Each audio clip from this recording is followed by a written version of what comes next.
আয়নাঘরে গুম হয়ে থাকা আজমি ফিরে এসে দেখেন তার স্ত্রী 10 বছর অপেক্ষা করে গত বছর বিয়ে করেছেন। ব্যারিস্টার আহমেদ বিন কাসেম আয়নাঘর থেকে মুক্তি পেয়ে যা বললেন। আসসালামু আলাইকুম এভরিওয়ান, সবাইকে ওয়েলকাম করছি নিউ একটি ব্লগে। আশা করছি সবাই আল্লাহর রহমতে অনেক ভালো আছেন ও সুস্থ আছেন। আজ রান্না করার পাশাপাশি আপনাদের সাথে শেয়ার করতে যাচ্ছি সোশ্যাল মিডিয়ার কল্যাণে পাওয়া আয়নাঘরের ঘটনাবলী, যা শুনলে গা শিউরে ওঠে। আয়নাঘর থেকে মুক্ত হলেন জামায়াত ইসলামীর সাবেক আমির প্রয়াত গোলাম আজমির মেজ ছেলে সেনাবাহিনীর সাবেক ব্রিগেডিয়ার জেনারেল আবদুল্লাহিল আমান আজমি। মঙ্গলবার জামায়াত ইসলামের ভেরিফাইড ফেসবুক পেজে এই পোস্টে তথ্য জানানো হয়েছে। পোস্টে বলা হয়, আমিরে জামাত অধ্যাপক গোলাম আজম রাহমাতুল্লাহর সুযোগ্য সন্তান আবদুল্লাহিল আমান আল আজমি ফিরে এসেছেন। আল্লাহ তাআলা যেন সব গুমকৃতদের আমাদের মাঝে ফিরিয়ে দেন, আমি সেই দোয়াই করি। আপনারা সকলে এই দোয়াই করবেন। প্রসঙ্গত 2016 সালের 22শে আগস্ট দিবাগত রাতে জামায়াতে ইসলামীর সাবেক আমির গোলাম আজমের ছেলে আবদুল্লাহিল আমান আজমিকে আটক করা হয়। সে সময় জামায়াতের ইসলামীর পক্ষে দাবি করা হয় 22 আগস্ট দিবাগত রাত 12টায় রাজধানীর বড় মগবাজারের বাসা থেকে সাদা পোশাকে আইনশৃঙ্খলা বাহিনীর পরিচয় দিয়ে তাকে আটক করা হয়েছিল বলে জানা যায়। তবে এ বিষয়ে একাধিকবার অভিযোগ করা হলেও আইনশৃঙ্খলা বাহিনীর পক্ষ থেকে তা অস্বীকার করা হয়। উল্লেখ্য, পরবর্তীতে তৎকালীন আওয়ামী লীগ সরকার আবদুল্লাহিল আমান আজমিকে সেনাবাহিনী থেকে বাধ্যতামূলক অব্যাহতি দেয়। এদিকে দীর্ঘদিন নিখোঁজ থাকার পর দলটির সাবেক কেন্দ্রীয় নির্বাহী পরিষদ সদস্য মীর কাসেম আলীর ছেলে ব্যারিস্টার আরমানের খোঁজ পাওয়া গিয়েছে গত মঙ্গলবার জামায়াত ইসলাম ভেরিফাইড ফেসবুক পেজে এক পোস্টের মাধ্যমেই।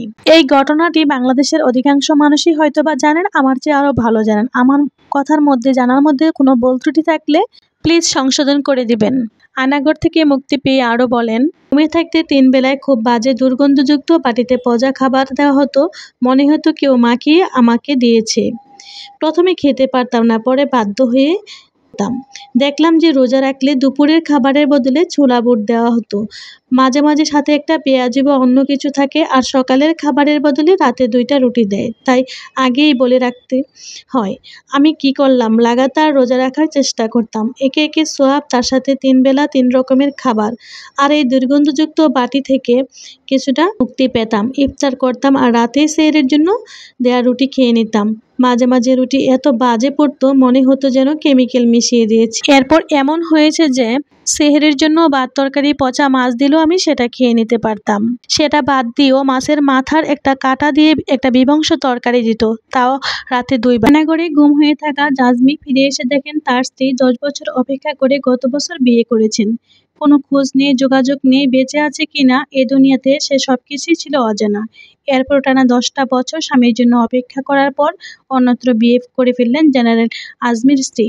এত বছর বাদে টর্চার সেল থেকে আমান আজমি ফিরে দেখেন তার পরিবার বলতে আর কিছুই নেই। জীবন সঙ্গী নেই, আলো নেই, আশা নেই। জীবন থেকে এতগুলো বছর হারিয়ে গেল অন্ধকার আয়নাঘরে। এই লেখাগুলো আমি যখন পড়েছি, প্রতিটি লাইনে আমার চোখের অশ্রু ঝরেছে। মানুষ এতটা নির্মম কিভাবে হয়? ক্ষমতায় টিকে থাকতে একজন মানুষ কতটা নির্মম হতে পারে? আর্তনাদ ও হাহাকারে দিনরাত পার করার পর আজকের এই বাংলাদেশ, যেখানে কথা বলার আগে আপনাকে আর ভয় পেতে হচ্ছে না। আজকের ভিডিওটি এতটুকুই। আল্লাহ হাফেজ।